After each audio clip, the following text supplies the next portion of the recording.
Good evening and welcome to Surbiton Pop Talks, Green Futures. If it's your first time at Pop Talks, then the format is simple. There's one theme and four different speakers. And our speakers this evening will each give their own different perspective around our green futures, presenting for about 18 minutes, and then we'll have a question and answer panel discussion at the end. So please do use your chat box feature on Teams there and send them in. Polly will be here and fielding your questions at the end. So please do type away and we'd love to hear from you, your questions for the end. So to tonight's theme, green futures. Our four speakers, our brilliant lineup this evening, are ready to take us through a journey of discovery of the past, present and into our green future. We have Natalie Craig, environmental researcher, Hannah Rudd, marine conservationist, Alexandra Neal, architect, and Tim Chain joining us from Argus Media. Thank you to you all for joining us this evening. So green futures. In 2015, 196 parties from around the globe came together for the first time ever to sign and pledge in the Paris Agreement. The first commitment of any such of its kind, where people come together in a global accord to agree to reduce greenhouse gas emissions by to try and keep it to a 2-degree rise in global temperature compared to pre-industrial times. Now, fast forward 6 years later now, and we have in Glasgow this year, COP26, the great climate change summit, will come to the UK, and the largest summit the UK has ever held. And we will see how those countries are holding good on their pledges. Now, it also seems that now what we understand is that a 1.5 degree rise in global temperature is really the uppermost limit from which we have any chance of recovery. Beyond that, damage is irreparable. So the planet is demanding change, but how and how much is enough? Now, environmental discussions can often seem quite gloomy, understandably and perhaps rightly so. You know, whether it's marine pollution, the climate catastrophe, whether it's deforestation, whatever's going on, it can seem like one disaster after another, and frankly it can seem overwhelming, depressing even, and it can be hard to see a way out or what you and I can do about it. But believe it or not, there are positive advancements that are happening every day. What is being done? What creative, innovative solutions are being put into practice now? And we're going to look at some of those this evening. Our four speakers will be sharing their own experiences, their discoveries, their understanding of what it means to be green, to think green, and in our personal choices are the way we run our businesses, thinking about our green futures. Now, I'm going to be honest, I am not an environment expert by any means at all. But what I do understand is that we are standing on the brink, staring at a climate catastrophe. I should say this evening, we're not debating whether climate change is happening. We're taking it as a given. So if you're a climate change denier, then some might say this is not for you. I'd disagree. I'd say this is exactly for you, and thanks for joining. I'm delighted you're here. So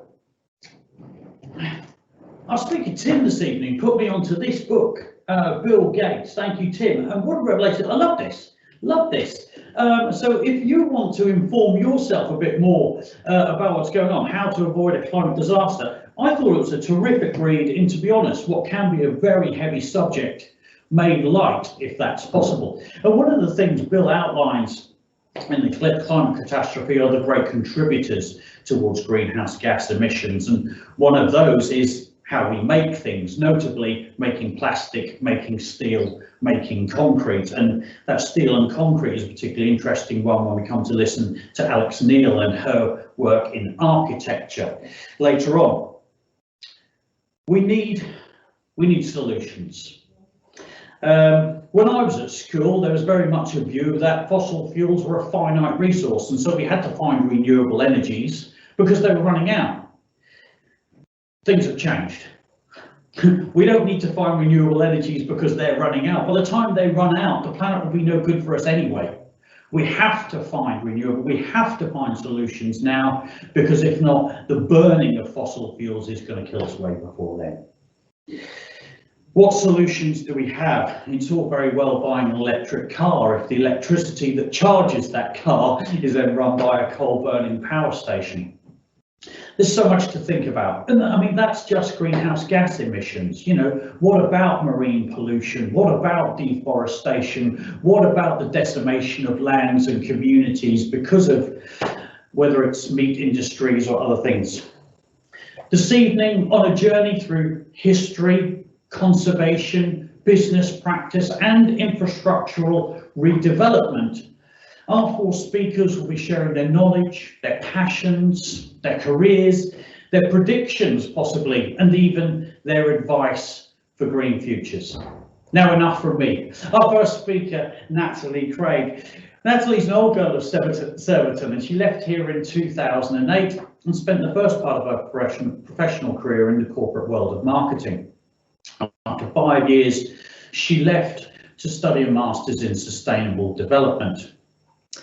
And studying the climate crisis for 6 months can bring some challenges in how you think about things, and certainly it did for Natalie. How our world view, her own personal view, our collective future.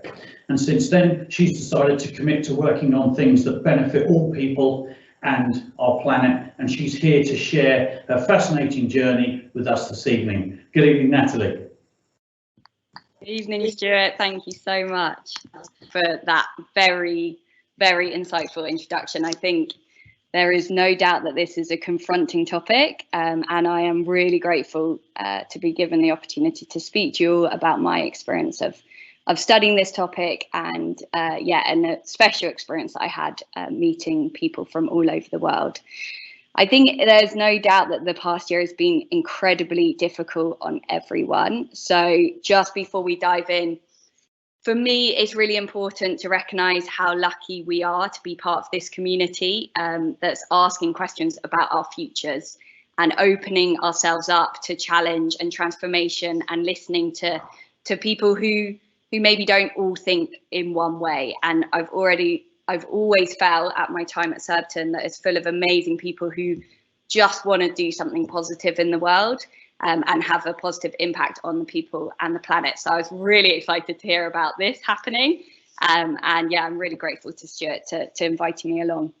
So as I said, yeah, it's not always the most comfortable of conversations. And this presentation really is just an opportunity or an invitation to reflect and look inwards on how we can develop greener futures, which do include everyone and do really bring community together as well. There's no doubt, looking at the face of this, that I've had a lot of emotions and feelings about this topic, and it can feel incredibly lonely at times when you're studying something that is so global and so big.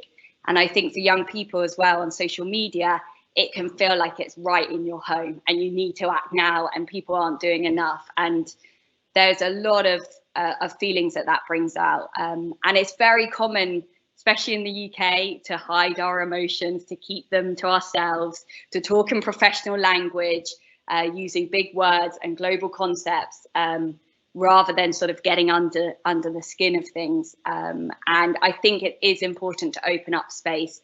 This presentation isn't going to be all about feelings and emotions, but I do think opening up space in our local communities, coming together to work through those challenges, communicating them to each other and building something together that we want to see is really one way to process and to put all of that energy somewhere and share it together. It often feels that younger people are slightly more clued up than the adults, but I do think that generational divide does, there's so much that we can learn from each other. I'm now currently part-time working as a carer for older people, and I'm just really enjoying, although a lot of their mindsets might be different to mine, just also listening to older generations and what we can learn from each other. So really what we're discussing tonight is a challenge for all of us. and it should be shared across generations. So it's great to see Surbiton doing that. Now, I've only been given a small amount of time to cover a huge history, and there are so many directions that we could go. And what I just decided to do is just jump straight into a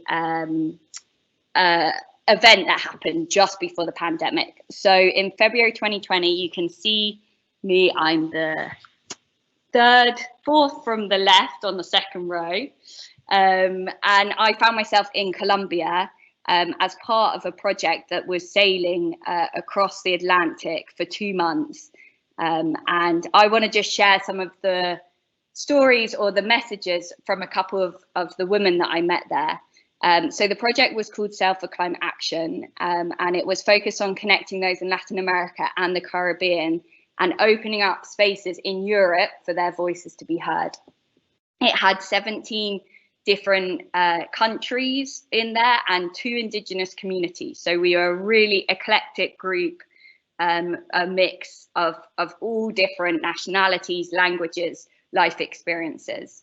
And the people who joined from Latin America and the Caribbean were from communities that really are feeling the effects of the climate crisis right now. So either from a huge amount of increases in number of hurricanes to ecosystems breaking down. And we sort of shared all of our different realities and experiences with each other. Of course, like everything with the pandemic, it got cut short.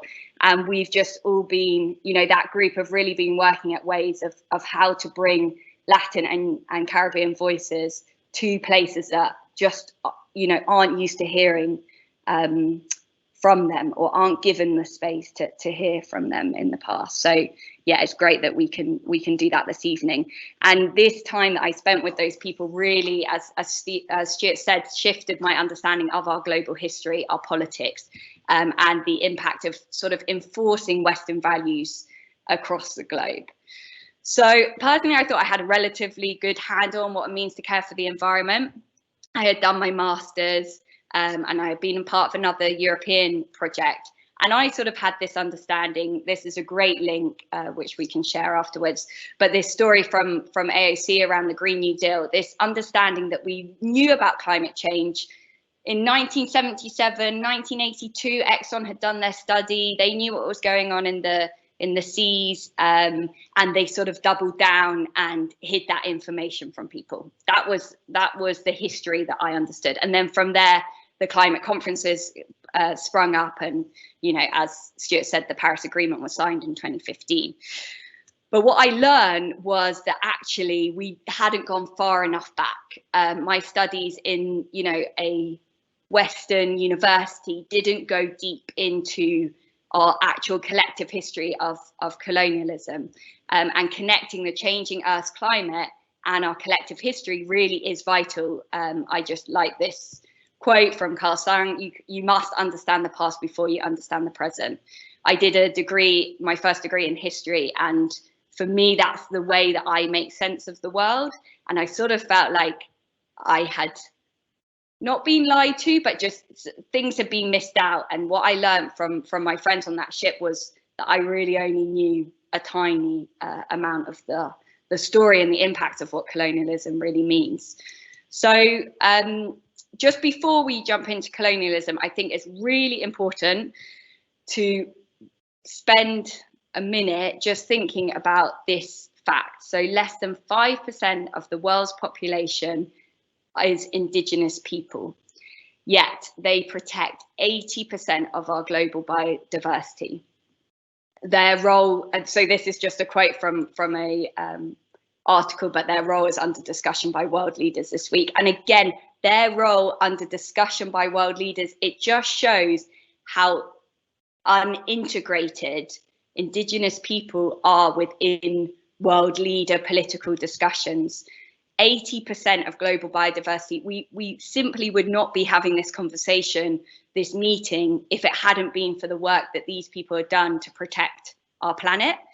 Because all of the things that Stuart was talking about would have happened years ago without 80% of our global biodiversity still existing. So less than 5% of the world population, yet they look after 80% of our global biodiversity.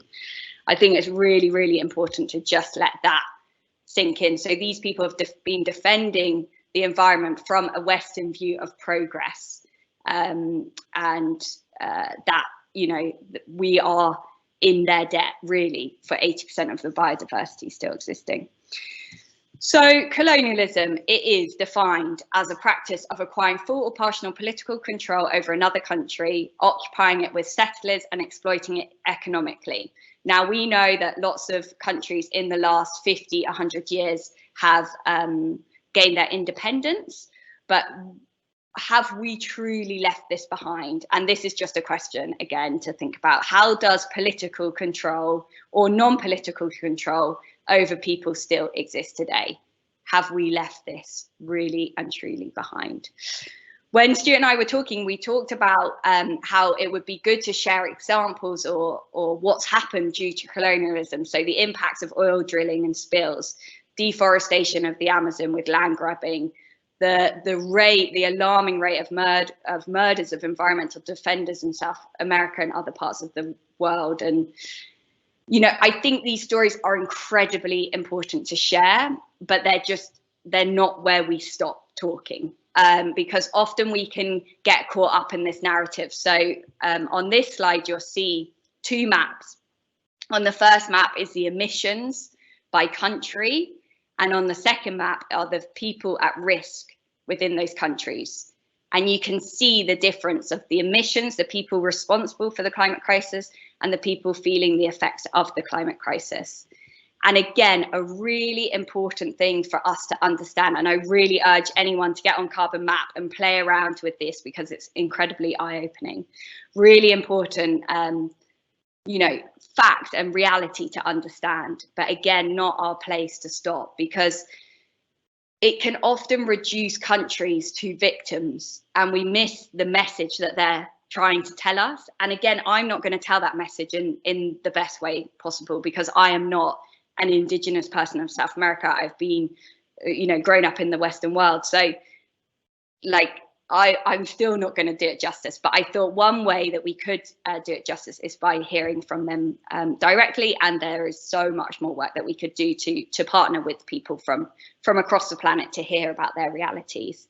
So I still see institutions, organizations, businesses set up to solve these challenges, to rewrite this imbalance, but still using European or American mindset. So encouraging everyone to think in one way, create a global way of being, which can unfortunately disconnect us from our local nature, culture, and community. And it's that disconnection that, you know, colonialism has successfully done, not just across the world, but also I'm living down in Cornwall, and there's a lot of discussions around the Cornish minority and their disconnection and loss of language and things like that. So I don't want this presentation to just focus on that. And I think it's really important to hear from those people from other parts of the world. So this is Vivi. She's from the Arhuaco community in Colombia.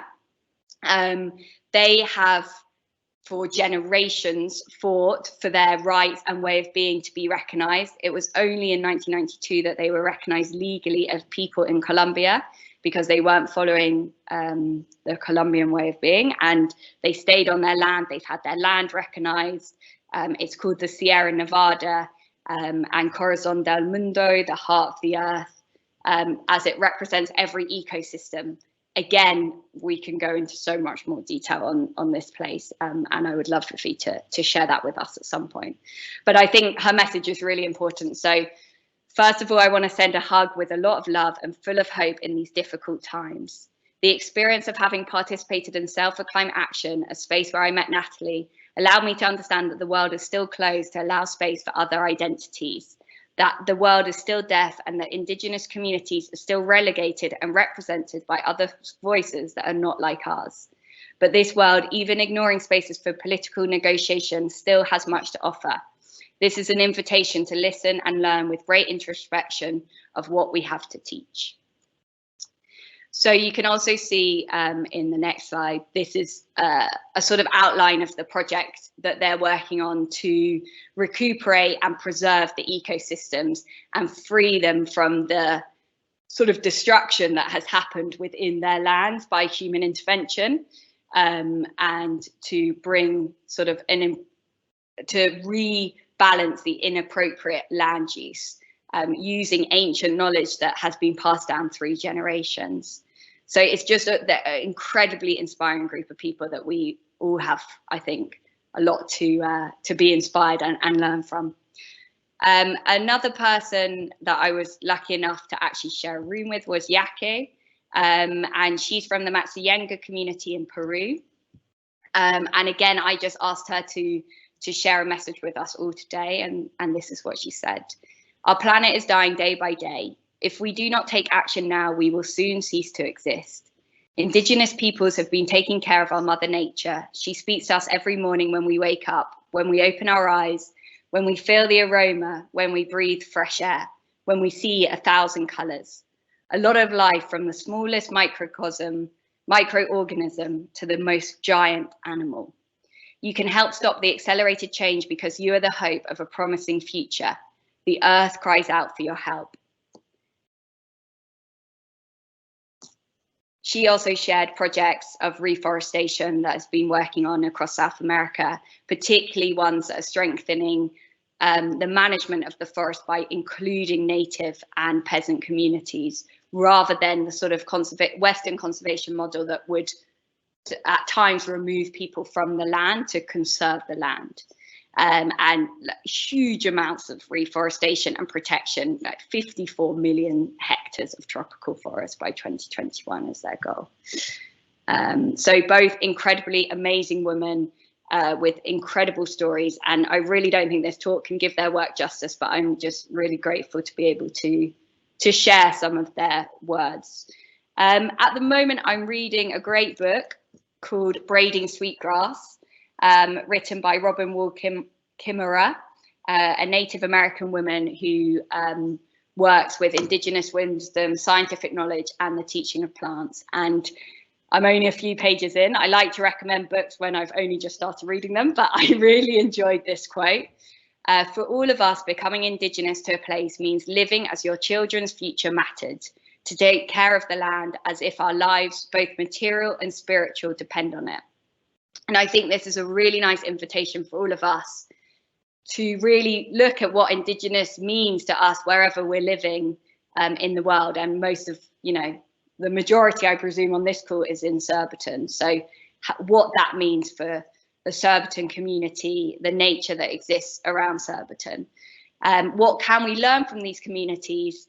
And then how can we be more Indigenous to our own local communities? Another amazing recommendation is a woman called Joycelyn, who runs an account called Climate in Colour. And she, I'll just quickly flick to there, she is offering courses, they're only £10 to do the colonial history of climate. And yeah, she's an incredible researcher working on her PhD at the moment. So I think I'm just going to end there for some questions for us, students, adults, everyone alike. For me as well, like, what am I watching on Netflix? What am I reading? The questions are, what stories are told in your history class at Surbiton at the moment? Are the sources always from the European perspective? Also, how connected are your different lessons? If we're talking about an earth that's interconnected, do our classes represent that? Do what we learn represent that? Can we express our geography through our climate science in RE? And then what sort of small, like however small, what action do you want to take to take care for the land and your community? And then the final bigger question, as we talk about global systems, is how can we work with others from different backgrounds, with different worldviews, and support each other to bring a fairer world in the future? So thank you very much for listening. I hope I haven't overrun too much, Stuart. That's brilliant. Thank you so much, Natalie. Really insightful, and I love that. I love that in talking about what it means to be Indigenous there and living as if our children's futures mattered. There's a great Native American proverb that says we don't inherit the land from our forefathers, we borrow it from our children. I just think that's really powerful. And I love also that those carbon maps were quite incredible there, Natalie. Maybe we'll come back and we'll come back to you for questions at the end. So thank you so much. To our second speaker this evening, Hannah Rudd, marine conservationist and nature writer, environmental journalist, founder of Leading Women in Marine Science, an online community that aims not only to improve visibility of women working in marine science, but also to inspire young girls that academia is not the only way to pursue a love for the ocean. Oh, and she was recently appointed as an ambassador to the High Seas Alliance. Oh, and she's a marine biologist specialising in shark science also. And so she's here to beguile us with her work in protecting the oceans and her work with sharks from the Maldives to South Africa. Hannah, good evening. Thanks for joining. Good evening. Thank you, Stuart. Thanks for having me. I'm hoping, can you see my presentation? Yeah, it's great. Okay, brilliant. Well, thank you very much for having me. It's a pleasure to speak with you all this evening. So yeah, let's crack on. So it's no secret that our ocean and indeed our planet is facing unprecedented challenges right now. Not only does the climate crisis threaten life as we know it, but we are also exploiting our seas at an unsustainable rate, polluting them with plastics and chemicals, and accelerating species towards extinction. It's hard to find a group of animals that are experiencing the effects of humanity more than sharks. Sharks have been on our planet for more than 400 million years. Yeah, you heard me right, 400 million years, and that's longer than trees have been on this planet. And over the course of that 400 million years of evolution, they have become meticulously designed apex predators. But one predator they didn't foresee was us, humanity, and our industrious ways and technological advancements that have allowed us to ravage the seas, which threaten their existence with imminent extinctions. Sharks perform a key role in keeping our ocean and its ecosystems healthy by maintaining species diversity, ensuring prey populations don't explode, and predating on weak and sick individuals. So this is a very basic food web here, just to show you how everything's interrelated. They are what I like to call the doctors of the ocean, and whether we like it or not, we are all intimately tied to our ocean through a range of different processes and systems. So for example, did you know that up to 80% of the oxygen we breathe is produced by this stuff, which is phytoplankton in our ocean? It's therefore in all our interests to protect our seas and their diversity, and in turn ensure that we have a healthy shark population. So who am I? I just want to give a brief introduction to myself. Stuart mentioned most of the things that I do. So I'm a marine scientist and science communicator, and I currently work within fisheries management and policy here in the UK. But I've been very lucky to work in different parts of the world studying sharks over the last few years. And I'm also a writer, writing about the ocean and hopefully encouraging and inspiring people like yourselves to get involved with marine conservation. But it wasn't too long ago that I was sat exactly where you are right now. So at 24 years of age, I'm still pretty new to the world of marine science and conservation. But hopefully through my presentation tonight, I'll walk you through to how I got to where I am and how it's completely possible for you to pursue an interest within marine science too, if it's something you want to choose. And also that you're never too young to make a difference, and it's never too early to start thinking about your future career path.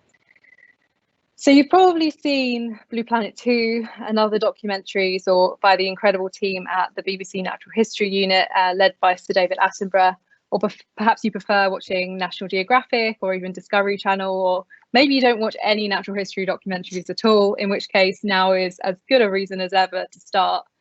But my fascination with sharks began when I was at sixth form. I'd always been fascinated by the ocean in general, from watching documentaries like these as a kid, going on holiday and spending endless hours exploring the coastline and getting in the sea, and growing up along the Essex coastline. But it took me a while to get into sharks and really appreciate them for the incredible animals that they are. In fact, thanks to a lot of the stereotypes and their representation within the media, I was actually pretty terrified of them for a while. These enormous, kind of toothy, mindless killing machines that were out there to get me every time I entered the ocean. Little did I know that the very animal that I was scared of, I'd end up dedicating my life to. At the time, I also didn't appreciate how diverse sharks are.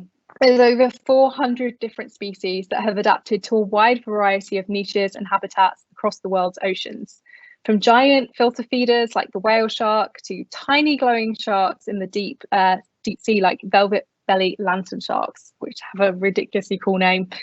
Or how cool sharks are in general. I mean, did you know that sharks can conduct electricity via jelly-filled pores in their nose called ampullae of Lorenzini? That their skeletons are made of lightweight cartilage that give them incredible flexibility, with skin covered in dermal denticles designed to cut through the water with speed, and that some sharks have adapted to certain muscles to keep certain muscles warm, termed endothermy, to aid with hunting. The oldest living vertebrate, yeah, that's a shark. That's this one here. It's the Greenland shark, and it's estimated to be 500 years old. The biggest living fish, yeah, also a shark. That's the whale shark here. And the world's biggest predatory fish, yeah, also a shark, the great white shark. Sharks are diverse and have a wealth of adaptations to make them the ultimate predators, and it's easy to get lost for hours in how fascinating they were. So fast forward to the end of my undergraduate degree, here's a kind of visual representation of what I was thinking. I'd studied natural sciences and I was still trying to figure out what to do with my life. I've been met with the, oh, marine science is a competitive field. Oh, it's really hard to get into. You'd have to be so lucky to do that. And oh, wow, good luck with that one. And my personal favourite, a pipe dream for a girl like you, isn't it? Especially when, if I ever mentioned that I wanted to work with great white sharks. I obviously didn't fit the stereotype of a muscly man with tattoos and a snapback that you'd see on Shark Week. And I didn't fit the other stereotypical mold of having straight A's across the board for mathematics and all the sciences in my A-levels. I didn't study a core marine biology degree. I couldn't yet dive. I hadn't had any in-field experience. In almost every way you could think of, I didn't fit the criteria for a marine biologist or what most people would expect someone who works with sharks to look like. But one thing I did have was passion and drive and the willingness to put in the hard work to succeed. So I graduated with a 2-1 in natural sciences, booked a one-way ticket to Hundsby in South Africa, which is the great white shark capital of the world and just a general global shark biodiversity hotspot. Applied for the MSc, like a slim chance that I might get in and I might actually enjoy what I was doing. And in a nutshell, as you probably expect to hear, I never looked back. Both the sharks and the field defied every expectation and stereotype that I had of them. When you first turn up in Hundsby, or Shark Town as it's affectionately known, you're, until the pandemic at least, met with many tourists and shark enthusiasts keen to experience the ultimate predator in the wild. In my experience, the Jaws effect is very apparent in this town, with people aggregating here from all over the world to come face to face with the world's biggest predatory fish. But after spending 10 minutes or so on the ocean, if you're lucky these days, every stereotype you've ever held of these animals is likely to drift away. This first happened for me with a female juvenile white shark who we affectionately named Scarface, thanks to the boat strike scar on her head. Yet another reminder of humanity's impact on our seas. She was cautious, at times shy and timid, and was not the toothy killing machine Jaws and the sensationalist media would love us to believe she was. In fact, many times I actually witnessed Cape fur seals chasing white sharks away, not the other way around. The ocean is the best classroom, and from that moment I was hooked. It's worth mentioning that, don't get me wrong, great white sharks and indeed sharks in general are apex predators that demand a very healthy dose of respect from us. And you should always dive with them under the guidance of a professional operator, but we shouldn't be afraid of them. Indeed, humans kill 100 million sharks every year versus the very unfortunate 6 shark attacks that kill humans every year on average. Who is the true killer in this scenario?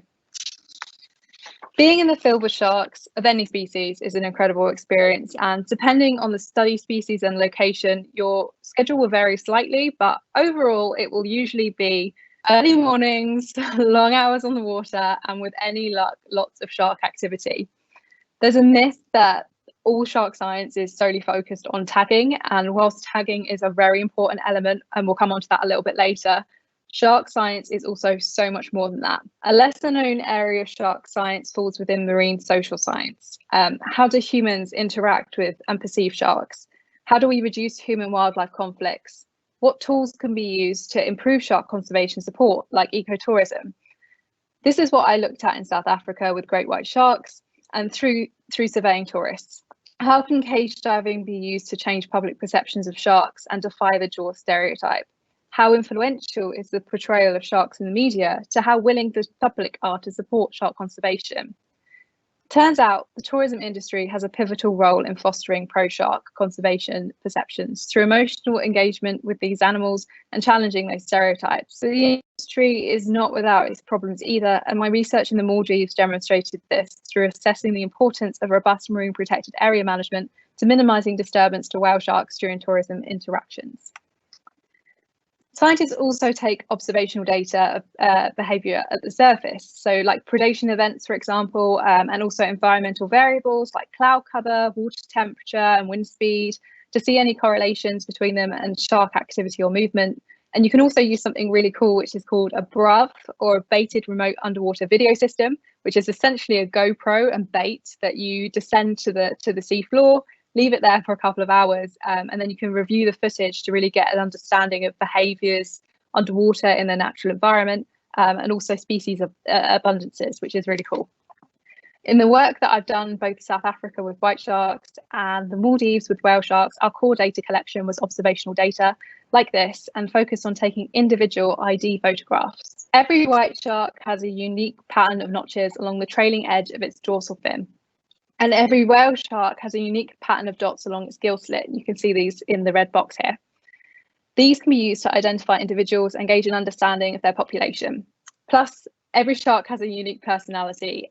Yeah, you heard me right, sharks have personalities, and some are really cautious and others are really boisterous and bold. And the more you spend the time in the field, it's easier to spot these differences. It is really easy to anthropomorphize animals, and you probably shouldn't do that, but it's hard not to feel a little bit affectionate towards certain individuals when you spend a lot of time with them. So as I mentioned earlier, scientists also study shark movements through tagging. Many shark species are migratory, traveling huge distances across our ocean, whereas others never leave the bay that they were born in. It's important to track the movements of these species, known as the field of telemetry, to gauge an understanding of important feeding grounds or breeding areas, or if species use site fidelity, which means an area that they spend considerable time in.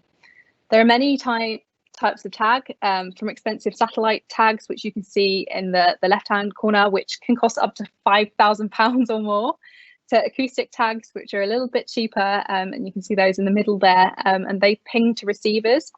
And then we also have the cheapest tag option, which is up there in the right hand corner, and that's the spaghetti tag, and that uses the mark recapture method. So this last method is what we've used both at White Shark Projects and the South African Shark Conservancy to study endemic cat sharks. Once captured, we would take measurements like its total length, the distance between its dorsal fin and its caudal fin, so its tail fin, gender, and then carefully insert a spaghetti tag which is marked with a unique number before noting the location and releasing it.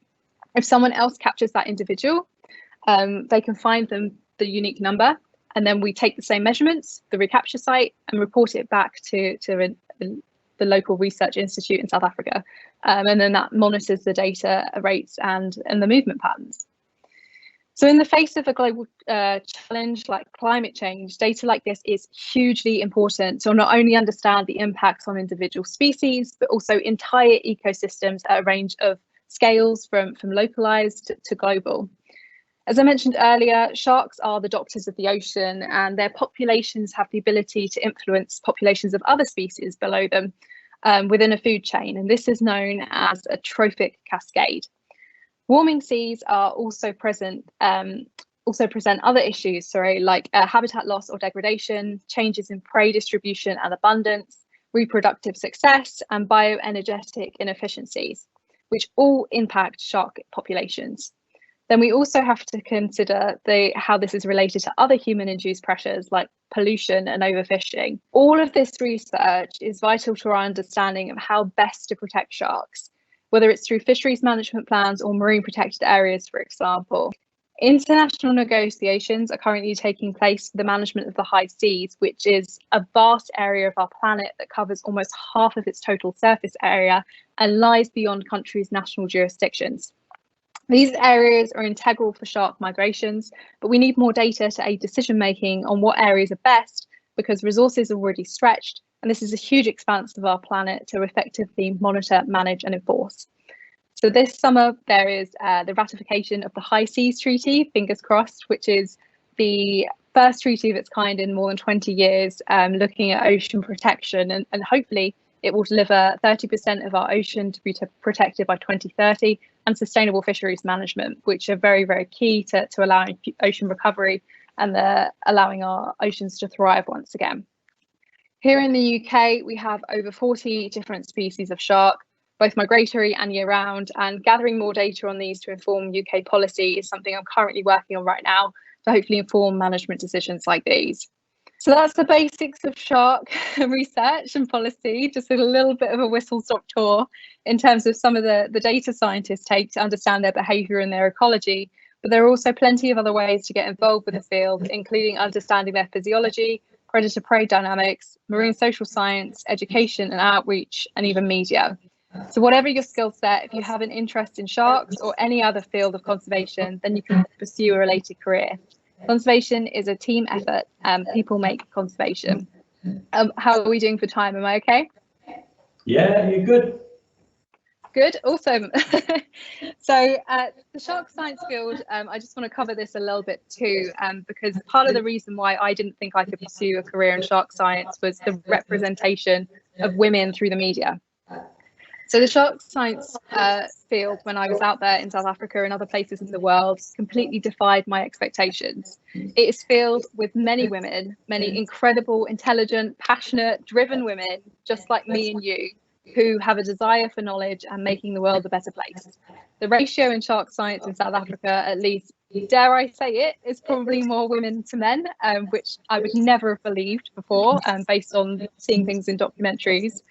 During my time in the field, I met many inspirational women who are role models and mentors, and now have become supportive friends too, who have welcomed me into the world of shark science with open arms, ready to guide me through the highs and the lows of the sector. It is the lack of representation and that metaphorical glass ceiling, preventing women from reaching the heights of academia that's an issue. Not the willingness for women to be involved, not their abilities or their lack of strength or anything stupid like that. Women can be bold, they can be brave, they can be tenacious, adventurous, daring, intellectual, any adjective you can think of.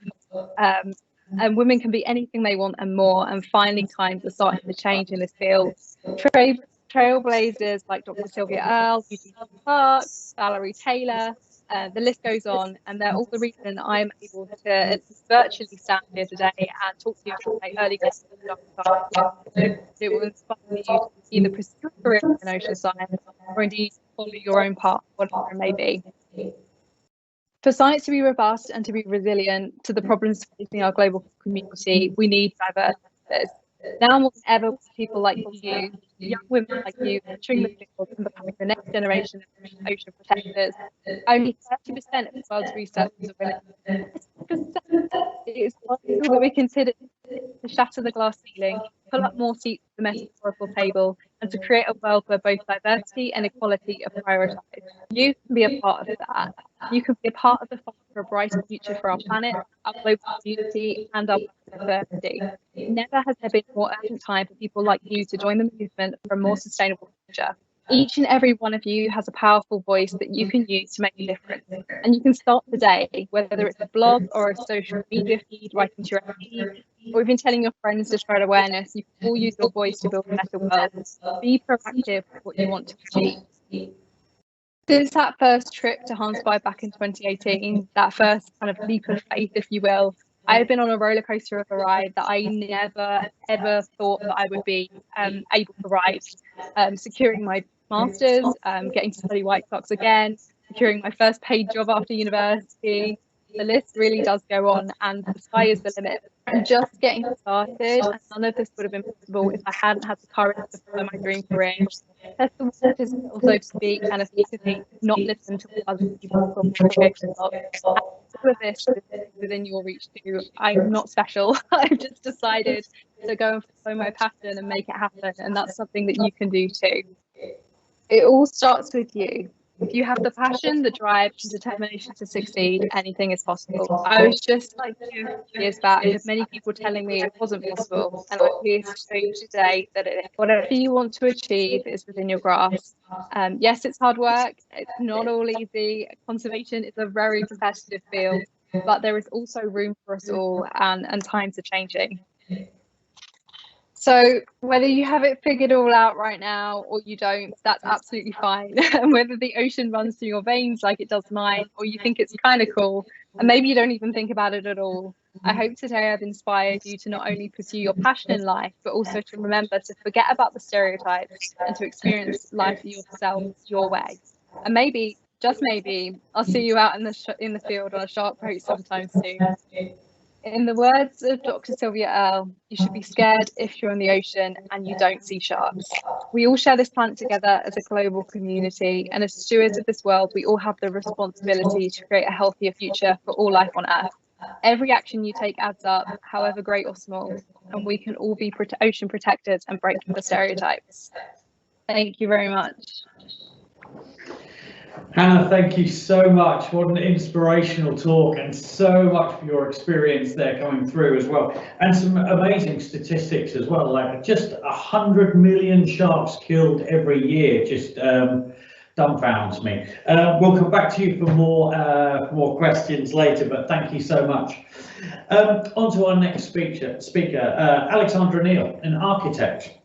Alexandra is a Surbiton High School student, was, I should say, an old girl, and since then she studied architecture at the University of Manchester as well as the University of Westminster. And after working at 2 award-winning practices across London, including projects such as the Battersea Power Station, in 2019 she set up her own architecture practice, ANA Studio, particularly with thoughts about repurposing old buildings, existing buildings, thinking that's the way forward here, not just building new. And she's rethinking old buildings to work for today's uses and maybe redefining the norm. Good evening, Alex. Thanks for joining us. Hi. Share my screen.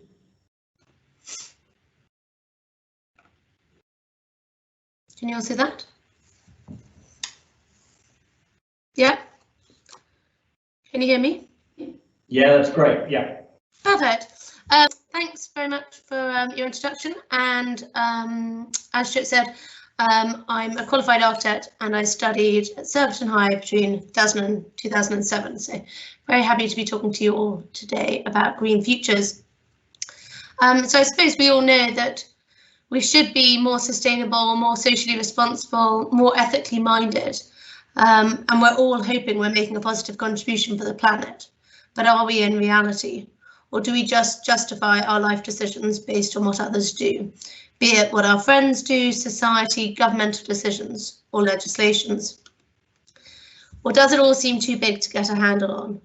When you look at a big metropolitan city such as London, which is continuously expanding, whether that's people, buildings, or infrastructure, it does seem hard to see how you, as an individual, can really make a difference. However, I do feel that the millennial generation is changing, and working for a company with a sustainability plan or outwardly socially responsible is becoming highly important when they start to choose their careers or company to work for. At a time when the built environment accounts for 40% of the UK carbon emissions, this is an industry that needs to be pushing the boundaries of both design and designers. I thought that choosing to be an architect would make me part of a forward-thinking industry, and that the building industry could be the trailblazers leading the way to quite literally build a better future. However, it is still some way off. Unfortunately, the current government legislations don't go far enough to meet climate targets. Many of the legislations are aimed at new builds, which particularly within the housing market make up a very small percentage of the annual construction.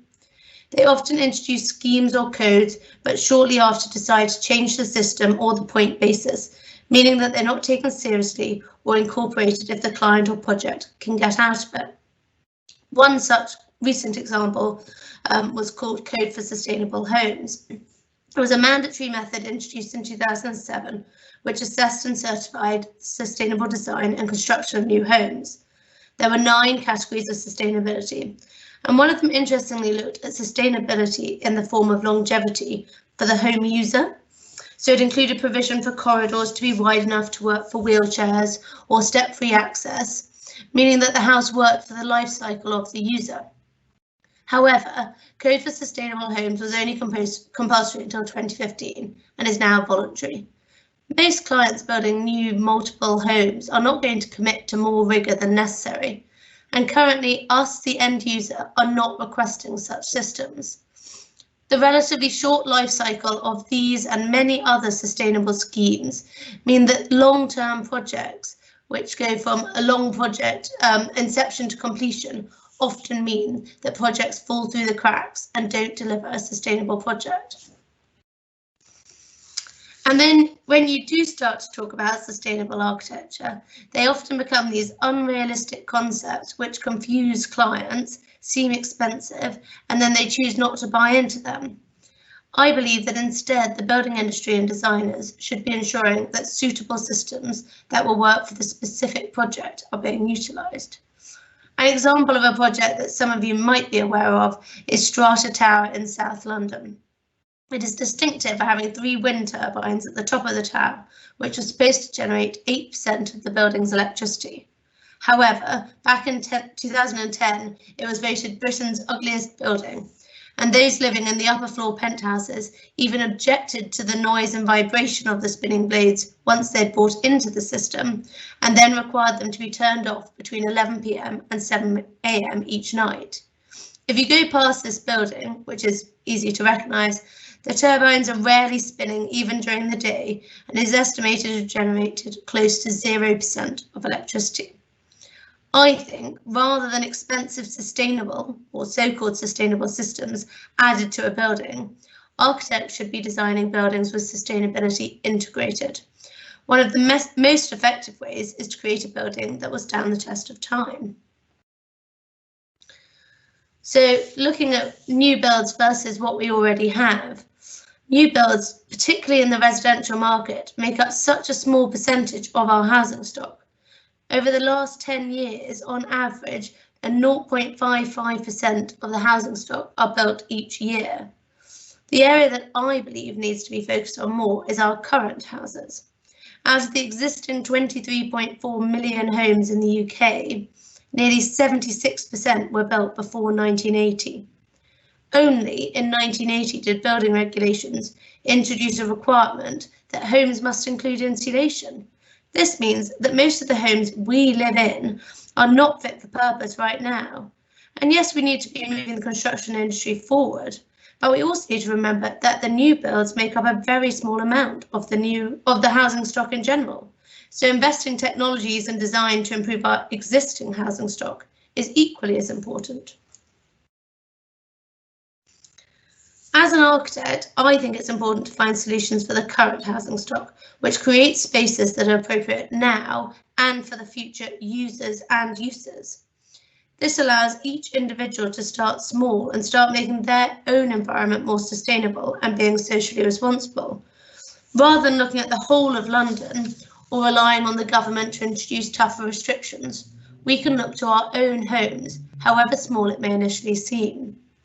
Because by changing individuals' habits and lifestyles, we then start to affect the manufacturers, the producers, and the general public's mindset, which then starts to affect governments and become a bigger conversation. So a bit about me. As I mentioned earlier, I graduated from Surbiton back in 2007, and I then went on to study my undergraduate in architecture at the University of Manchester. For anyone interested in studying architecture, you then complete a year in practice, and I split my year between working at a practice in London, working on large-scale projects both in the UK and abroad, and then I did some time working for a solo architect on some existing nursery school projects that were being redesigned and renovated. And I suppose this year in practice helps define your field of interest and show you the reality of the job. I then returned to Manchester to complete my master's, which is a 2-year course, And then after graduating, I got a job in London at a large practice called Wilkinson Eyre Architects. Whilst working, you also have to complete a part-time diploma to finish your qualification as a British registered architect. And then after working at Wilkinson Eyre for 5 years, I founded A&A Studio. If anyone listening is thinking of becoming an architect, it does take a long time and doesn't pay the best, but it is a very interesting career. And after the 3-year undergraduate course, you leave with a highly regarded degree with the option of going into pretty much any career, as most degrees do. So Surbiton have my details, or you can contact me directly through my website, and I'll be happy to offer advice on the application stage or anything like that. Because I know when I graduated from Surbiton, I was the only person studying architecture, so there weren't many people to talk to. So Wilkinson Eyre, where I worked previously, primarily works on large-scale projects, many that you might recognise around the world, mainly big buildings that the public know about. I worked with them on a number of different projects, but interestingly, not on, well, maybe they had planned it on purpose, but I hadn't chosen that area. Most of them were repurposing an existing building or trying to make an existing building fit for today's purpose. I thoroughly enjoyed how this learning to optimize a building and making it suitable for the today and future uses really sort of took something that was derelict and not being used. And so one of the projects I worked on for 2 years was Battersea Power Station, which I'm hoping most of you will recognise this iconic building. Back in its heyday, the power station was used to supply a fifth of London's electricity, but after decades of sitting derelict on a 42-acre site in Zone 2 of London and a number of failed schemes, it is currently being redeveloped into a mixed-use building. It has been a controversial site and building, but through careful design, it will become a new use for an iconic building. So this is just a section through the building with the distinctive chimneys, but it shows the mixture of uses this huge building will include. At the bottom in green, we have retail, yellow showing leisure, which includes theatre space. Blue is going to be the office, which has been taken over by Apple, and a number of residential units shown in purple. This project showed the possibility of giving an existing building a new lease of life. Whilst working on this, I was in charge of the retail areas, shown in green, and had to try and create a sympathetic response to the existing building whilst creating functioning shops with a wow factor to appeal to both the high-end retailers and the public. I don't know whether people know, but the two main parts of the power station were actually built at different times as people needed more electricity, and we've actually reflected this in the design throughout. With one side reflecting the 1920s and one side the 1950s and 60s. So after 5 years at Wilkinson Eyre, I decided to set up my own practice, A&A Studio. It was founded in 2019, and from my previous experience working on existing buildings, which I have a particular interest in, and knowledge of repurposing existing buildings, this ranges from small-scale residential extensions to large-scale mixed-use schemes. I want to give existing buildings a new lease of life to work for our modern-day lifestyle whilst using materials to create an efficient home. As an architectural practice, I aspire to making the functional beautiful through an improved design, efficient use of materials, and optimising the building to reduce the amount of energy it consumes. I think this is an overall holistic approach to sustainability, rather than the more obvious approach of sticking wind turbines to the top of a building. I'm also working on a number of new builds at the moment, which again, I'm designing the sustainability into the project, rather than relying on add-ons. So this is an example of a project which I've recently completed. So this is the before photos. It was a typical London Victorian terrace house, which a young family bought, and the idea was they were going to live in it for the next 15 years with their 2 young children. The layout was dated and it didn't realise the full potential of the site. So the aim was to repurpose the existing to make it suitable to their current and future needs, both by complementing the existing and integrating materials that would enhance the efficiency of the building.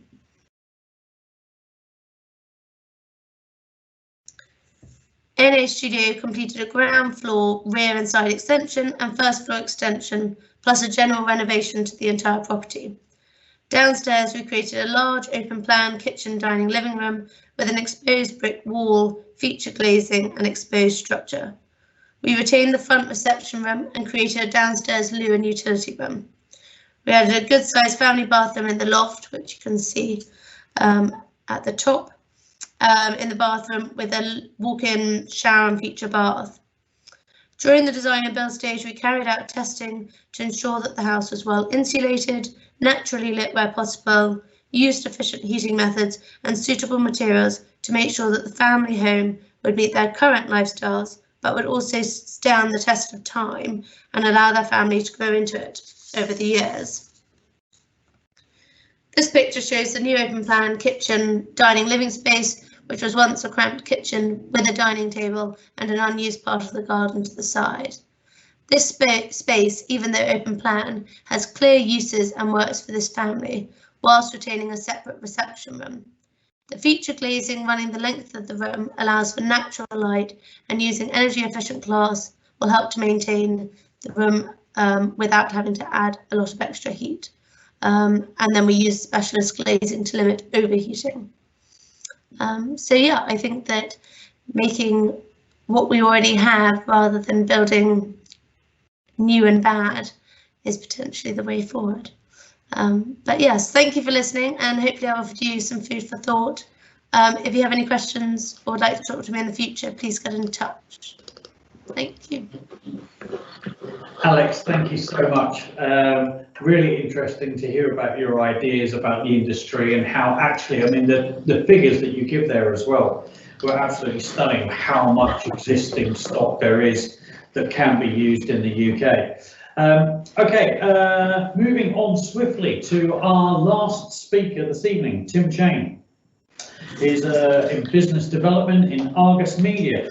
Now, most people accept that in the long term, we need to stop using fossil fuels to avoid catastrophic climate change. But surely it can't just be a matter of recycling, eating less meat, or flying less around the world on holidays. We know that there has to be some greater change, surely, fundamentally, structurally, there has to be something. Our individual small lifestyle things aren't enough to prevent this happening. But how is this possible, and how? What is happening? What are the possibilities?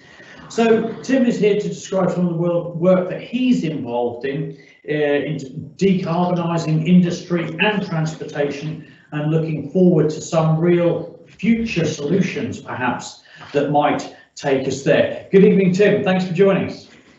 Hi, Stuart. Can you hear me okay? Yes, absolutely. Great. Thanks for the intro. And thanks to everyone who's joined this evening for this really interesting series of talks. I've enjoyed the first three speakers, and I'm gonna take the fourth slot in a slightly different direction, but hopefully something that's going to be really interesting for you. Just a quick intro. I'm working for a company called Argus Media, and what we do is we work in the energy industry and help companies buy and sell energy. So, for example, if you hear that the Brent oil price is $70, what that means is there's journalists around the world that are calling up traders, buyers and sellers, finding out what their price is and publishing that price. And there's a handful of companies like us at Argus who discover those prices and publish them. And that's our key role in the global energy business. My particular job is I'm in business development, which means that I look at future opportunities and try and understand where our company could be going in future, and where we could be serving the energy industry in terms of the products we offer. And that means I need to look at the energy transition, and I need to be looking at what kinds of energy products the world will be using in the next few years and the next decades. And that leads me to looking at this whole issue of decarbonisation, or the move away from fossil fuels. And that's the topic of my presentation, is how we and can we move the world away from fossil fuels. So I'm going to start as Stuart said, start with the assumption and the agreement that we all take a view that climate change is a serious challenge and we need to do something. We do need to act. And that being the case, what do we do? I actually asked my family at dinner the other night, if we need to stop as a planet, stop using fossil fuels, how would we practically achieve such a big step? And the answer was really interesting. A combination of things like using renewable power, wind and solar power, biofuels, nuclear came up in the discussion, and then of course electric vehicles and some of the new low energy technologies we see day to day. Well, is that enough? Is that enough to achieve complete decarbonisation? And the answer is it's not quite enough. There are a few missing ingredients in the puzzle that I want to hopefully explain to you today. And the thing I'm going to cover in particular is hydrogen. Hydrogen and as an energy carrier, and one of the key ways of moving hydrogen around the world, which is ammonia. Ammonia, a simple, you'd be surprised to hear this, but ammonia, a simple chemical made from hydrogen, but turns out that just in the last 12 months, really since the lockdown began, the world's energy companies have started discussing how we face the challenge of moving energy around from country to country. And in fact, the solution that the world and the energy companies are settling on is this product ammonia. So quite bizarre, but I'll explain more and unpack and develop the idea during this presentation. So let's kick in. I think a way of starting this discussion of the energy transition is to think about how the current energy system works globally. This might not be immediately obvious to you, but the energy system currently is quite straightforward. What we do to generate energy is we literally dig holes in the ground where energy resources are found, and out of those holes we either extract coal or crude oil or natural gas, and that is the form of energy that drives the world economy. Now, fossil fuels have some amazing advantages, which is why we've relied on them for so many years. Fossil fuels have two big things in their favor. The first is they're very low cost, and the second is they're very energy dense. Energy dense in terms of the amount of energy they contain per liter or per kilogram. So thanks to hundreds of millions of years of life on Earth, we can dig holes in the ground and find this carbon-based energy and then transport it very cheaply to where it's needed to be used because of its extreme energy density. It's kind of like a store where all the shelves are loaded full of amazing products. Everything is free, and all you need to do is just find where the store's located, find a way of opening the door, and then everything inside is free to use. You just got to take it home and it's yours. That's kind of how fossil fuels work. And the implication is that, for example, petrol or diesel, which you use to fill up when you fill up at the fuel station, petrol or diesel is often cheaper than, let's say, a soft drink, especially when you consider that there's more than half of the fuel price is actually tax. So, you could comfortably drive probably all the way from Surbiton to London on a litre of petrol, for example. The reason that fuel is so cheap is basically because it comes out of the ground free. And the main cost to you, the consumer, is really the cost of just moving it from where it's found to where it's used. So for some time, there's been an understanding that fossil fuels offer amazing advantages, but we can't carry on just using them, without any consequence. As Stuart said, there has for decades there's been a realization that fossil fuels, they're a finite resource. We need to be careful. We need to make sure they don't run out. So back when, for example, Stuart and I were talking about this, back when we were at school, the real theme and the emphasis of any discussion about energy was about energy efficiency and protecting our resources, because we couldn't use fossil fuels forever. They would run out at some point.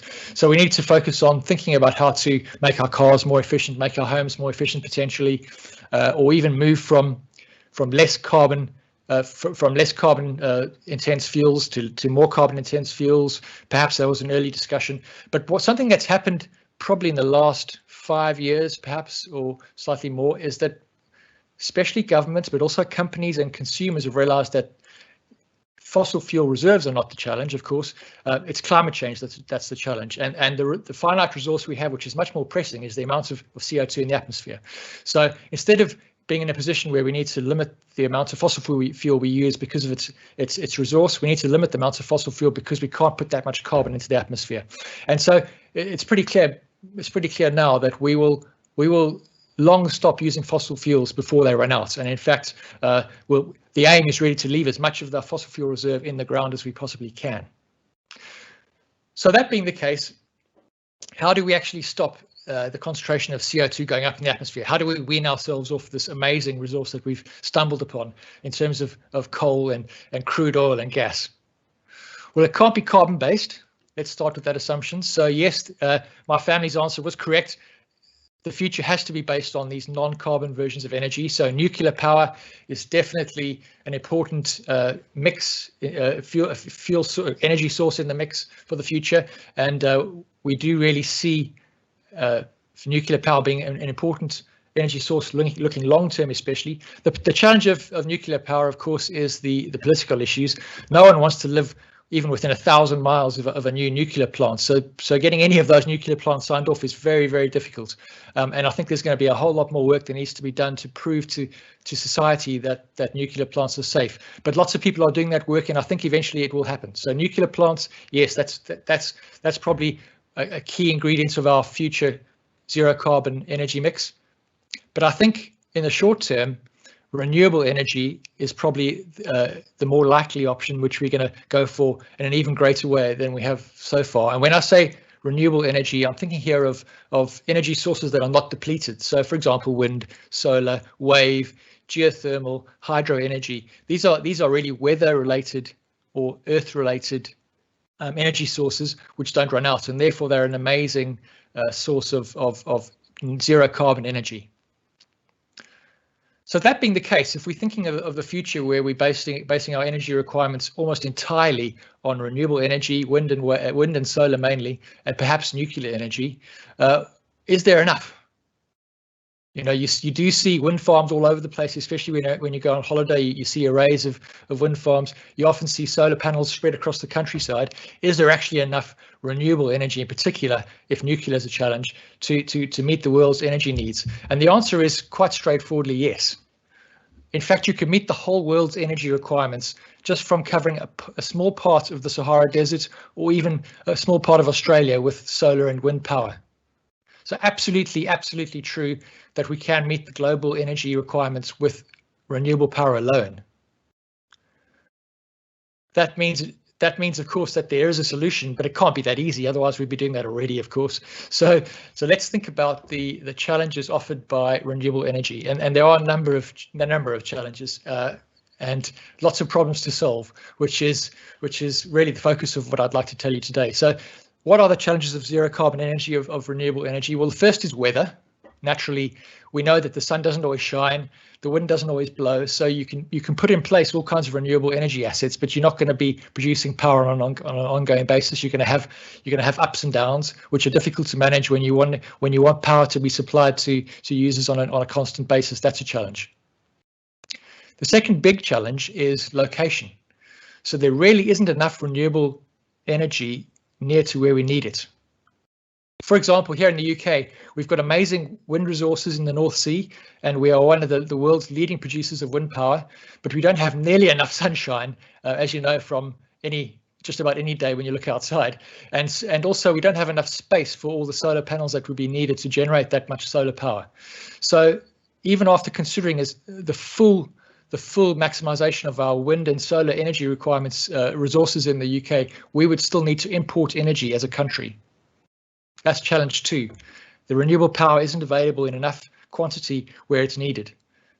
And the third challenge of renewable energy is that not every application can be electrified. So if you look at every possible energy consumption application, be it cars or the home heating or industry or different kinds of transportation, not every one of those applications can be easily electrified, and there's some really big challenges in that category.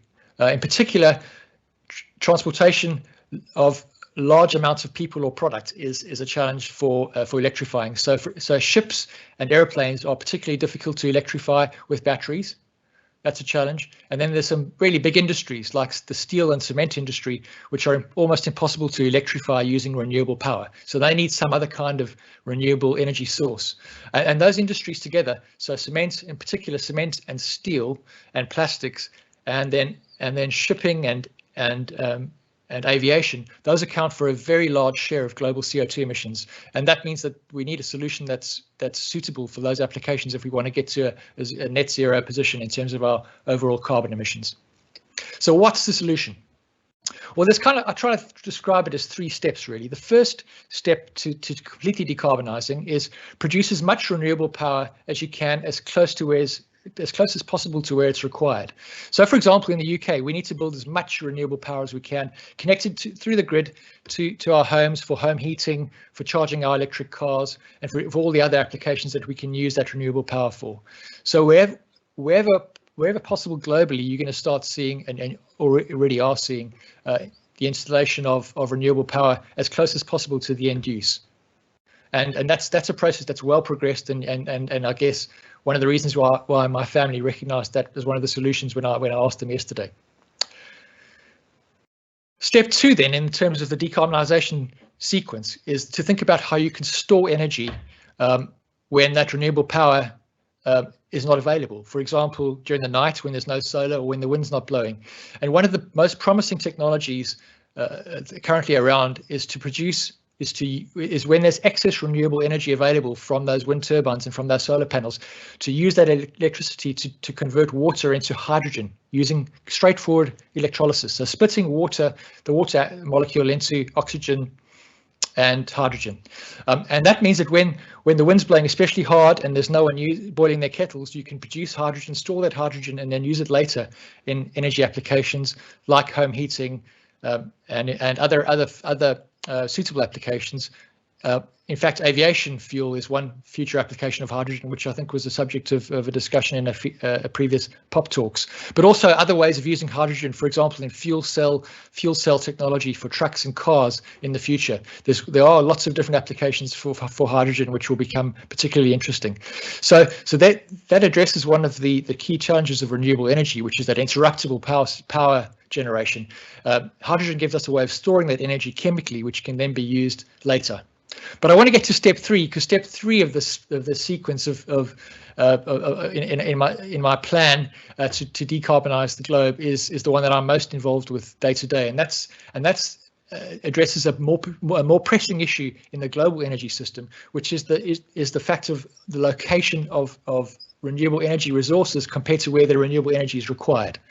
So if you look at where the most generous, if you like, renewable energy resources are available, they are far away from where anyone lives. You're looking here at very hot, very sunny, and also, if possible, very windy parts of the world. So that happens to be places like Western Australia, Morocco, the west coast, the Chilean coast, west coast of Latin America, the Middle East, of course, Mexico. There's lots of countries like that have very generous renewable energy resources, but they're very far from where the energy is required. And so they offer great promise for decarbonizing the world, but there's a real challenge to move that energy to the market.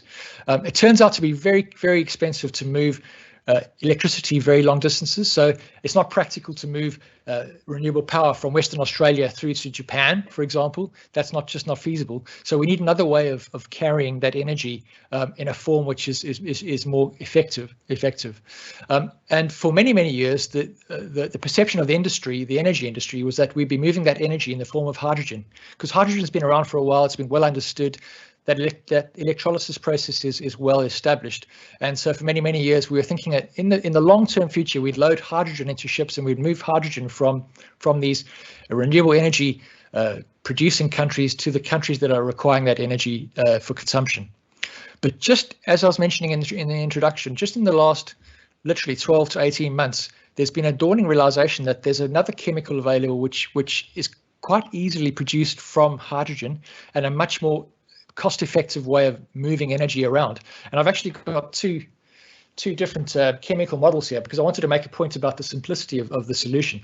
So this here is a methane molecule, which is four hydrogen, 1 carbon atom, natural gas or methane is a very important energy, a fossil fuel energy, which powers the world currently, and it's moved around the world in millions and millions of tons on ships. For example, from the Middle East to Europe and from Australia to Asia, and so it's an absolutely essential part of the current global energy mix. Quite a straightforward molecule.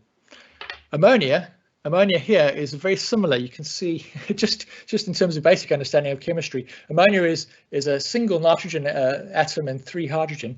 And in fact, because it's very similar to methane, its characteristics are quite similar in terms of its transportation. So you can move ammonia in a liquid form in a very similar way to the way you move natural gas in ships. You'd cool it down to about -30 degrees. It gets put in some spheres, and there's very well established infrastructure around the world to move this product around. And in fact, you lose very little energy in the process of converting hydrogen, which looks like that, a tiny molecule, very hard to move, into this ammonia molecule, and then it can then be moved to where it's needed and used in and has. As a zero carbon molecule, it has a zero carbon footprint, and so that gets us where we need to be in terms of moving that renewable energy from its source in the middle of the desert, a hot windy desert somewhere, through to where it's required. And we see ammonia being used already in test cases, for example, in Japan, in power generation, or in shipping. There's a very, very big move for marine vessels, huge container ships like the one that got stuck in the Suez Canal a week or two ago, to move from having bunker fuel engines or very dirty diesel engines or even natural gas engines towards being fueled by ammonia as their zero carbon fuel, and therefore having absolutely no carbon footprint. So that's a kind of quick introduction to how the global energy system could look in future when we move away from carbon-based energy to a zero carbon-based energy supply chain. But what does that all mean for you? And just to close, I thought of some implications in terms of how you, first of all, why this matters, and second of all, how it could affect your life. I think the first thing I'd like to stress is the implication for you is that there is a way of completely decarbonizing the world's energy system, and there are very many very active companies that are developing this technology. And I would say that this development process has even accelerated during the lockdown, during the COVID period. I think it's kind of focused people's minds, and I've been involved in projects where things have moved extremely rapidly, and we think we'll start seeing millions of tons of zero carbon ammonia moving around the world even as soon as 2024. So they're only a few years away, and we start seeing that reality of a zero carbon supply chain. So what that means is that life won't come to an end. Normal life won't need to come to an end to save the planet in terms of our carbon emissions. We'll still be able to drive our cars. We'll still be able to fly on holiday, buy great products made from plastics and steel, because those supply chains will be decarbonized through the use of these zero carbon energy carriers. The second thing I think I'd like to point out, and perhaps something just to keep an eye out for, is we're working on some projects where you'll start seeing zero carbon options in the products you buy. So I've kind of like, if you go to Waitrose, and especially Waitrose, and you can see organic food on the shelves next to normal vegetables and fruit, we're going to start seeing zero carbon products on the market on websites or on the shelves alongside conventional products.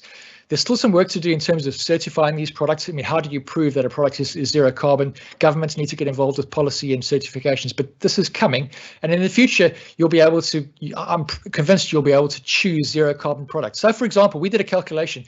If you were to buy a zero carbon loaf of bread, it would cost about 5p more per loaf, which is not going to break the bank, but that would be a genuinely zero carbon chain in terms of all the production and transportation.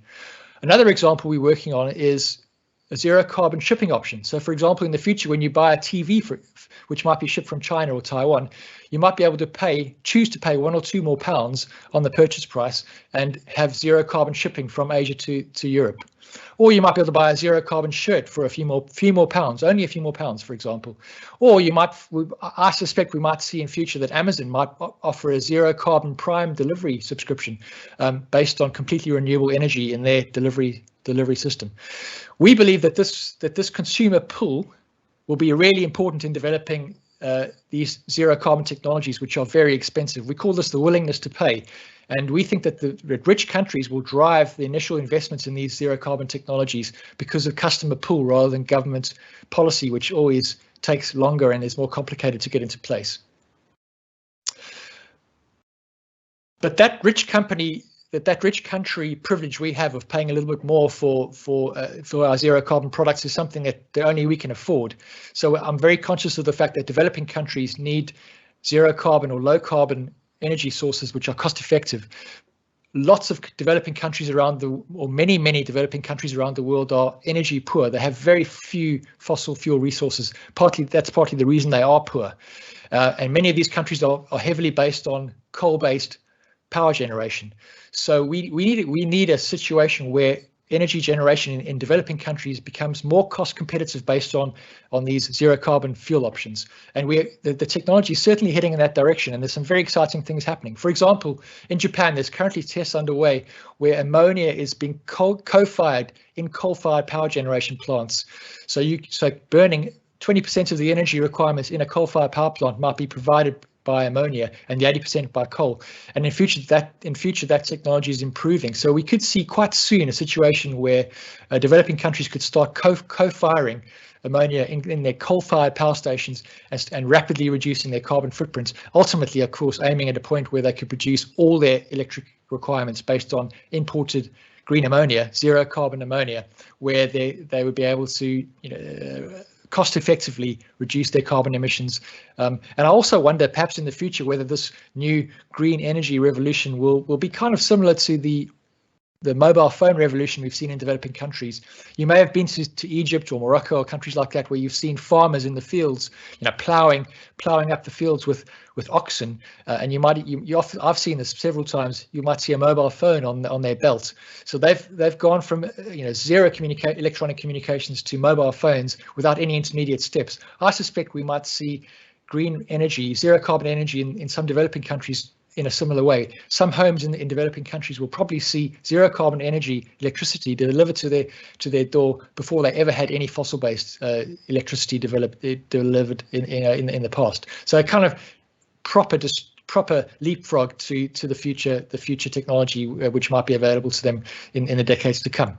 So I'm at the end of my time. I want to just encourage you to get interested in this technology solution of the future. There's going to be so many jobs involved in this energy transition. Every career is going to be affected. So if you have the opportunity and the interest, I'd encourage you to try to get involved, learn more about the energy transition, these low carbon energy solutions, and find a career where you can have an impact, because the next decades are the crucial ones for us to move from our current fossil-based economy through to the absolute zero economy that we're aiming for by 2050, 2060. Stuart, that's it. Thank you very much. Open to questions.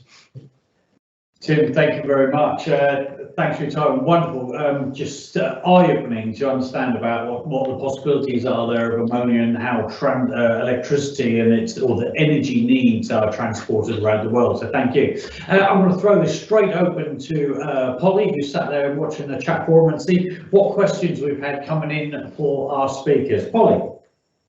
Okay, over to Tim, as we've just finished listening to you. A question about using batteries or capacitors to store spare electrical energy. Yeah, batteries are absolutely crucial, but battery resources are also in limited supply. So battery metals and building batteries is not cheap. So we think that our battery resources and those battery metals are best used in the applications where they're most valuable, which is normally in transportation. So particularly in cars and trucks. But if you're looking at industrial scale energy storage, so the energy required the energy you need to store when there's, for example, surplus renewable energy from the grid, wind and wave, or energy to fuel ships or airplanes or rail engines. These kinds of applications are not great for battery. Battery are very expensive and use lots of resources, and that's where energy carriers like hydrogen, like ammonia, like other similar products will be absolutely crucial because of their low resource requirement. Thank you very much, Tim. And a question that came in quite early on for Natalie, and I wonder we might need some help from John here. It's been asked if we can go back to the world map and if you could explain it a bit more. Yeah, I saw that. I wonder whether I can get it up on my screen. I don't seem to be able to at the moment. But yeah, the world map, I just looked at who made it.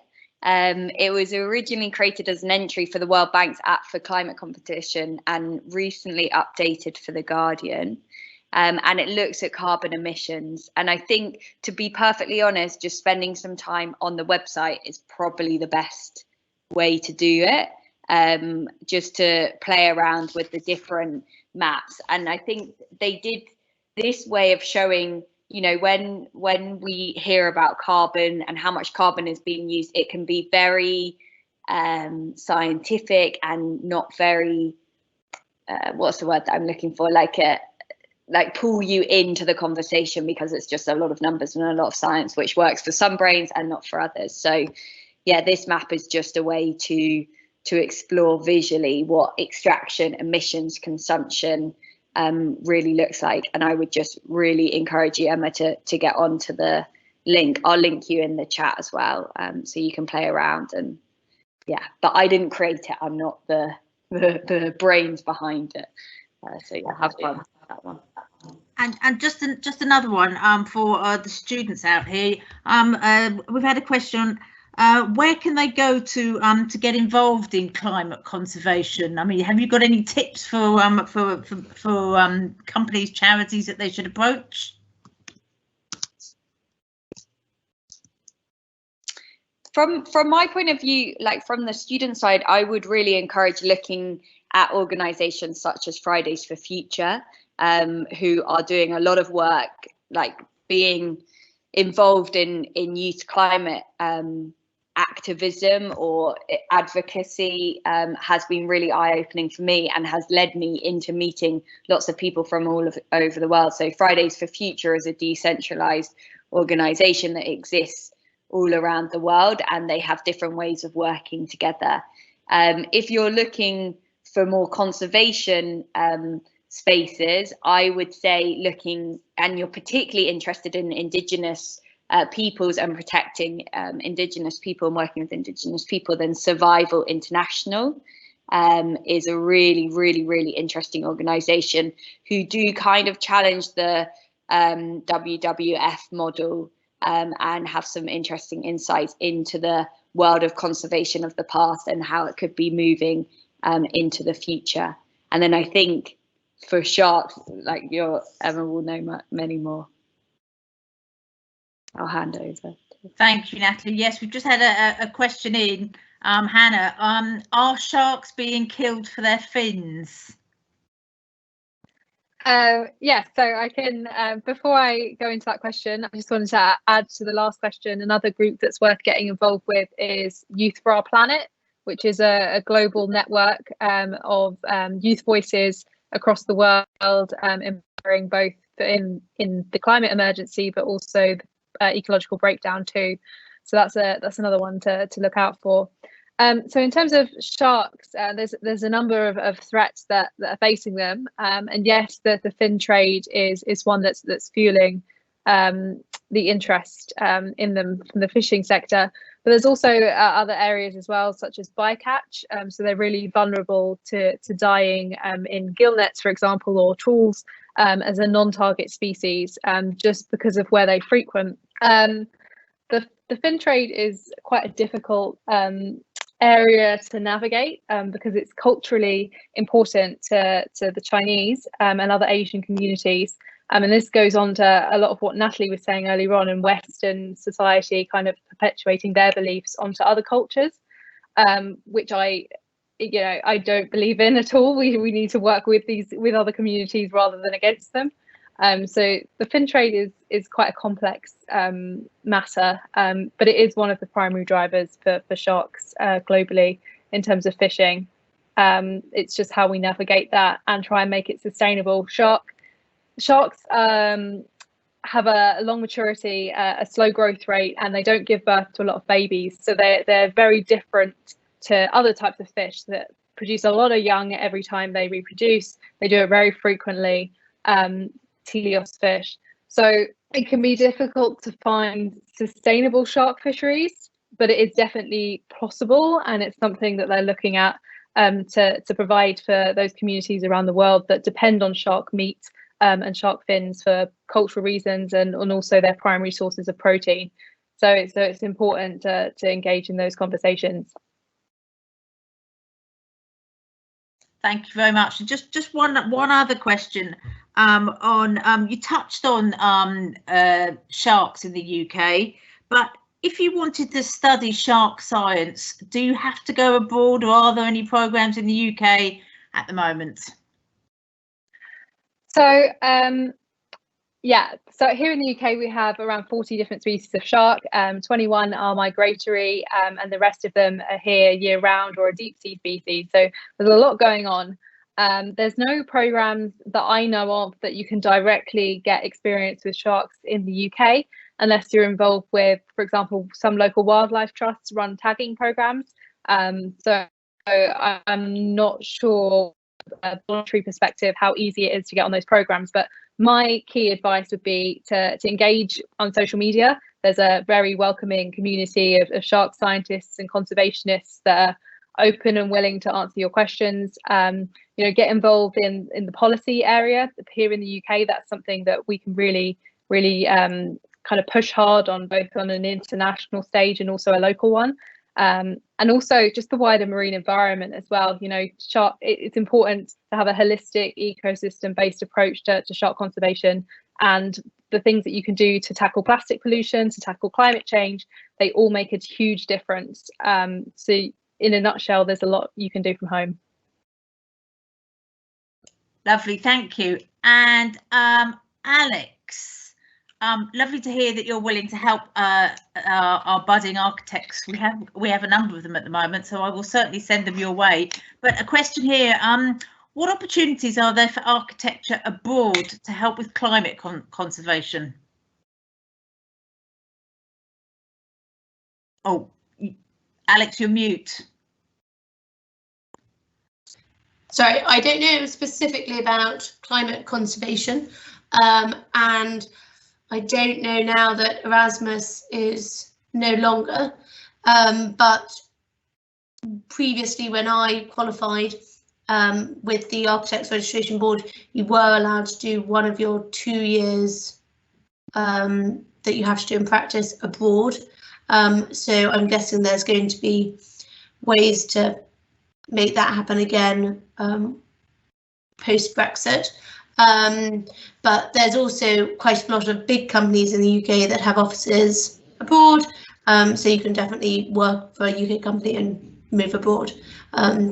So there is a lot of scope for travel, and also even if you're a British registered architect, which is a highly regarded qualification, you can go and work on a project abroad.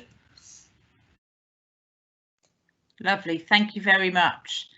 And Tim, with events such as Chernobyl and Fukushima and the accidents they caused due to nuclear power, do you think the pros of this renewable resource outweigh the cons, and how? Yeah, it's a great question. My feeling is that the plants that have had those accidents were really old, outdated technology. Not that I'm an expert in nuclear technology, but I am aware from books like Stuart mentioned, Bill Gates's book, where there is a lot of investment going into developing safe nuclear technology, including Bill Gates's foundation, actually. So I think we will see safe nuclear power in the future, but because it's so scary, frankly, and there've been so many high-profile accidents, I think it's going to take a very long time, which is why I'm betting that we'll see much more renewable energy, wind and solar in particular, long before we see meaningful new nuclear power. But there are countries that are short of renewable energy, and their zero carbon future could depend on nuclear power. So I think countries like Russia, for example, China, we could see quite a substantial expansion in nuclear power to to meet their ambitions to be low carbon or zero carbon. Thank you. And one other question for you, Tim. Decarbonising initiatives and industries do appear to be a rewarding career choice. Could you recommend undergraduate or postgraduate institutes which are particularly driving this interesting area? There's so many courses available. Almost every career you could be interested in has a sustainability or a climate aspect to it. So I would encourage anyone to find what they're interested in and then explore the sustainable angle or climate, the climate zero carbon energy transition angle for that career. And there's no limit really to the jobs that'll be impacted by the energy transition. So it's just a matter of your creativity. Now, I would particularly encourage you to learn about climate change and the energy transition because it's a public issue. There is an enormous amount of incredible information on the internet. So if you educate yourself, you'll be in such a strong position in terms of the kind of educational institutions you apply for or the kind of career you go for. You'll be much better informed and more likely to succeed because you'll be a step ahead. You could become an expert in climate change on the internet if you put your mind to it. So I'd really encourage you to do your own learning and then find something that really catches your imagination and pursue that. Thanks very much, Tim. Another question for Alex. Are triangles a good base and structure to hold a building and bridge? Sorry, what?